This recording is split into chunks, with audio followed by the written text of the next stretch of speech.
Hello అండి. మనం ఇంతకుముందు ఆంధ్రప్రదేశ్లో హౌస్ హోల్డ్ జియో ట్యాగింగ్ ఎలా చేయాలి మరియు మొబైల్ అప్లికేషన్ గురించి తెలుసుకున్నాం.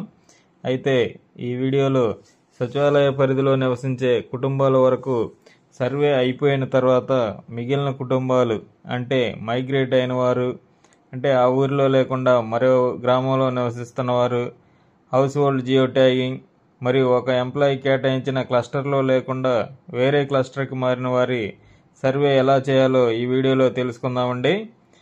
ముందుగా ఈ వీడియో మీతో పాటు మరికొంతమందికి చేరాలంటే మా ఛానల్ను ఈ వీడియో క్రింద ఉన్న సబ్స్క్రైబ్ బటన్ను ఉపయోగించి సబ్స్క్రైబ్ చేయగలరు మరియు ఈ వీడియోను లైక్ మరియు షేర్ చేయగలరు.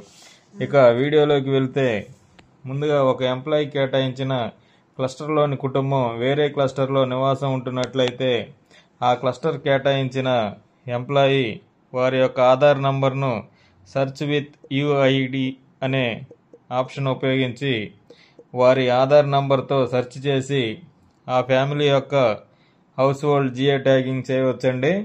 ఇక్కడ వారు ఎక్కడైతే నివాసం ఉంటున్నారో, ఆ ఫ్యామిలీ ఎక్కడైతే నివాసం ఉంటున్నారో ఆ హౌస్ యొక్క జియో ట్యాగింగ్ మాత్రమే చేయాలండి.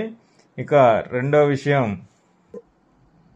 అయినా ఆ సచివాలయ పరిధిలో నివాసం ఉండకుండా వేరే గ్రామంలో లేదా వేరే పట్టణానికి మారిన వారి హౌస్ హోల్డ్ జియో ట్యాగింగ్ ఏ విధంగా చేయాలంటే, మీ యొక్క పంచాయతీ సెక్రటరీ లేదా అడ్మిన్ సెక్రటరీ మరియు వెల్ఫేర్ అండ్ ఎడ్యుకేషన్ అసిస్టెంట్ లేదా వెల్ఫేర్ అండ్ డెవలప్మెంట్ సెక్రటరీ లాగిన్లో మొబైల్ నంబర్ అప్డేట్ అనే ఆప్షన్ ఒకటి ఇచ్చారండి. ఆ మొబైల్ నంబర్ అప్డేట్ అనే ఆప్షన్లో ఆ ఫ్యామిలీ మెంబర్స్ యొక్క ఎవరిదో ఒకరి ఫోన్ నంబర్ ఉంటుంది. ఆ ఫోన్ నంబర్తో వారిని కాంటాక్ట్ చేసి ప్రస్తుతం వారు నివాసం ఉంటున్న ప్రాంతంలోని సచివాలయ ఎంప్లాయీస్ను సంప్రదించి వారి ఆధార్ నంబర్ చెప్పి వారి యొక్క హౌస్ హోల్డ్ జియో ట్యాగింగ్ను కంప్లీట్ చేయించుకోమని తెలియజేయాలి. అలా వారు అక్కడ సర్వే పూర్తి చేసుకుంటే మీ లాగిన్లో సర్వే పూర్తయినట్లు వస్తుంది. తద్వారా మీ యొక్క సర్వే పర్సంటేజ్ అనేది ఇంక్రీజ్ అవుతుందండి. ఇదండి ఈ వీడియోను లైక్ చేయండి, షేర్ చేయండి మరియు మా ఛానల్ను సబ్స్క్రైబ్ చేయగలరు. Thanks to everyone.